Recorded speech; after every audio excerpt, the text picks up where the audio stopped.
Hello student, मैं आज factorisation का थर्ड मेथड बताने जा रहा हूँ। Perfect square of polynomial. Perfect square of polynomial कहने का मतलब कि आपको इस सिंपल तरीके से समझ लीजिए कि अभी तक हमने आइडेंटिटीज का जो इस्तेमाल करके जो फैक्टराइजेशन निकाला था, फैक्टराइजेशन किया था, वही हमारा यह हुआ perfect square of polynomial. Perfect square polynomial यानी स्क्वायर कहने का मतलब कि दो टर्म हो या तीन टर्म्स हो और तीन टर्म्स के स्क्वायर के रूप में अगर दिया हुआ रहे तो उसके एक्सप्रेशन के रूप में हमने यह पढ़ा था, A square plus 2ab plus B square. अगर डिफरेंस के रूप में है तो A square minus 2ab plus B square and A plus B plus C का अगर होल स्क्वायर दिया हो तो A square plus B square plus C square plus 2ab plus 2bc plus 2ca। इस आइडेंटिटीज को हम लोग क्लास 8 में भी पढ़ चुके हैं और पिछले क्लास में भी इसका मैंने चर्चा किया था।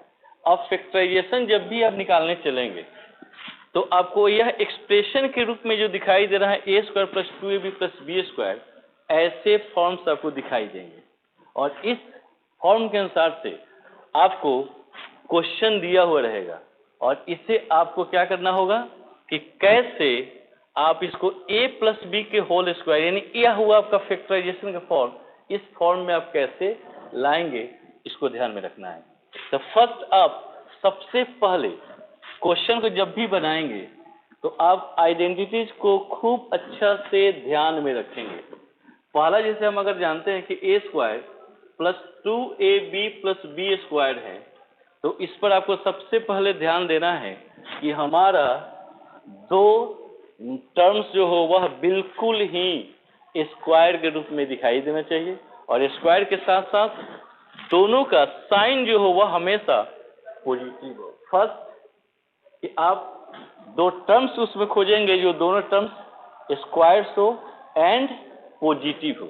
माइनस में अगर रहे तो फिर आपका नहीं हो पाएगा। तो फर्स्ट आपने इसमें ए स्क्वायर और बी स्क्वायर को पॉजिटिव आपने देख लिया, यह पॉजिटिव के रूप में दिखाई देना चाहिए। सेकंड कि यह जो ए और बी है यानी दोनों टर्म, यह दोनों टर्म के प्रोडक्ट के साथ ए बी के साथ यानी दोनों टर्म के प्रोडक्ट के साथ 2 है कि नहीं, इस पर ध्यान देना है। तो आपको यहाँ पर 2 जो दिखाई दे रहा है, दूसरे एक्सप्रेशन जो दिए हुए रहेंगे उसमें आपको 2 दिखाई नहीं देगा। आपको कैसे उसको 2 के रूप में कन्वर्ट करना है इसको आपको समझना होगा। तो मैं फर्स्ट इससे रिलेटेड क्वेश्चन को समझाने जा रहा हूँ, ध्यान से समझेंगे। 4a square plus 12ab plus 9b square, आपके पास ये एक्सप्रेशन दिया हुआ है, इसे आइडेंटिटीज के इस्तेमाल करके फैक्टराइजेशन के फॉर्म में लाना है। तो सबसे पहले मैंने जो बोला कि दो टर्म्स देखिए जो स्क्वायर के रूप में है कि नहीं, तो आप देखेंगे यहाँ पर स्क्वायर के रूप में यह 2 दिखाई दे रहा है, लेकिन सबसे पहले इसे कंप्लीट स्क्वायर बनाना होगा। हम वेरिएबल को सिर्फ स्क्वायर के रूप में देख रहे हैं, b है स्क्वायर के रूप में और यहाँ a स्क्वायर के रूप में, लेकिन a के साथ जो भी नंबर है वह नंबर भी हमारा परफेक्ट स्क्वायर नंबर होना चाहिए। अगर वह परफेक्ट स्क्वायर नंबर नहीं होगा तो फिर आप इसको स्क्वायर के रूप में कन्वर्ट करना चाहते हैं तो आपको थोड़ा सा परेशानी होगा। आगे चल करके आप इसको भी समझ लेंगे। अगर नहीं दिया हुआ है परफेक्ट स्क्वायर नंबर तो कैसे हम इसको स्क्वायर में लाएंगे, क्योंकि हमें आइडेंटिटी का इस्तेमाल ही करना है। तो अब हम क्या करते हैं कि 4a स्क्वायर को सबसे पहले 4 का रूट हम जानते हैं 2a, इसको टोटल कर दिए 2a का होल स्क्वायर प्लस अब हम बीच में जो 2ab चाहिए उसको करने के पहले लास्ट वाले टर्म पर ध्यान देते हैं कि वह स्क्वायर के रूप में क्या निकलेगा। तो देखते हैं कि हमारा निकलना है वह 3b का होल स्क्वायर।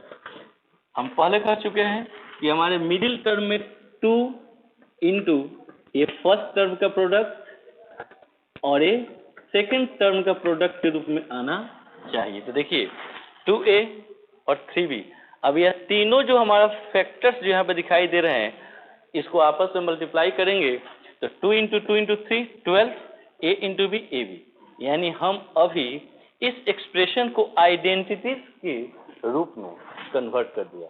ये कौन सा आइडेंटिटी बना, तो इसको अगर 2a को a मान लेते हैं और 3b को b ये हो गया A square plus 2ab plus B square, और हम इसको 2a प्लस 3b का होल स्क्वायर कहते हैं, और ये आपका फैक्टर्स के फॉर्म में आ गया।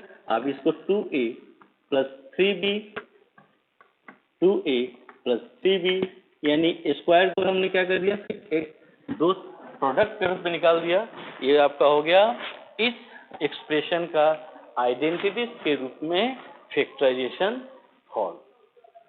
अब हम सेकेंड वाला आइडेंटिटीज के रूप में अगर देखते हैं कि a माइनस बी का होल स्क्वायर है, तो आप अगर प्लस वाले को अगर अच्छा से समझ गए हैं तो सेकेंड वाले में सिर्फ और सिर्फ आपको दो बातों के जगह पर एक बात पर ध्यान देना है कि मैं पहले उस पर क्लियर कर लूँ। इसमें भी हमें दो नंबर स्क्वायर के रूप में दिखाई देना चाहिए और दोनों स्क्वायर हमारा पॉजिटिव हो, वह निगेटिव टर्म्स रहे या पॉजिटिव हो उससे लेना देना नहीं, स्क्वायर हमारा हमेशा पॉजिटिव होना चाहिए। और मिडिल टर्म के रूप में अगर हमारा यहाँ पर प्लस 2ab है तो यहाँ पर माइनस 2ab होना चाहिए। इसको हमने आइडेंटिटी का इस्तेमाल करके जब प्रोडक्ट सिखाया था उसमें बताया था कि कैसे वह निगेटिव हो जाता है और कैसे वह पॉजिटिव रह जाता है। तो अब हम क्या करते हैं कि सेकेंड आइडेंटिटी का इस्तेमाल करके बताने जा रहे हैं।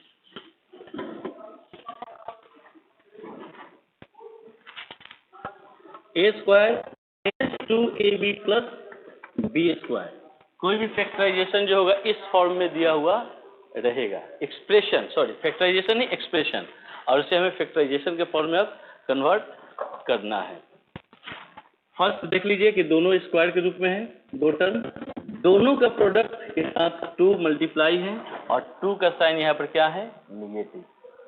हम 16a square minus 40ab plus 25b square.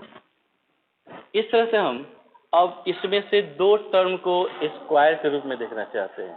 तो दो टर्म हमारे स्क्वायर के रूप में आ रहा है, तो 16a स्क्वायर और 25b स्क्वायर। मुझे इसमें ज़्यादा आपको बताना नहीं है क्योंकि a स्क्वायर अगर स्क्वायर है तो 16 को भी हम स्क्वायर के रूप में लिख सकते हैं। तो 16 को स्क्वायर के रूप में लिखेंगे तो क्या हो जाएगा, 4a का whole square plus 25b square है, ये हो गया 5b का होल स्क्वायर।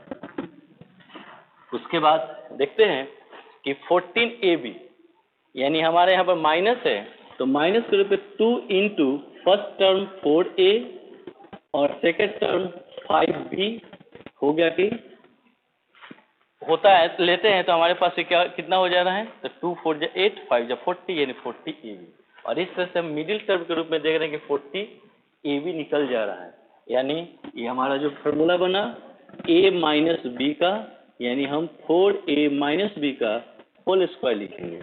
इसको आप फिर फैक्टर्स के रूप में लिखना चाहते हैं यानी दो प्रोडक्ट के रूप में, तो 4a minus 5b and 4a minus 5b लिख सकते हैं। और इस तरह से हमने दो डिफरेंस का यानी दो नंबर के डिफरेंस का अगर स्क्वायर दिया हुआ रहे तो उसका हमने फैक्टराइजेशन फॉर्म कैसे निकाला आपको बताया गया। अब हमारे पास अगर क्वेश्चन आ जाता है कि अगर 3 टर्म्स हो a plus B plus C, a plus B minus C, a minus B plus C, a minus B minus C, और उसके स्क्वायर के रूप में अगर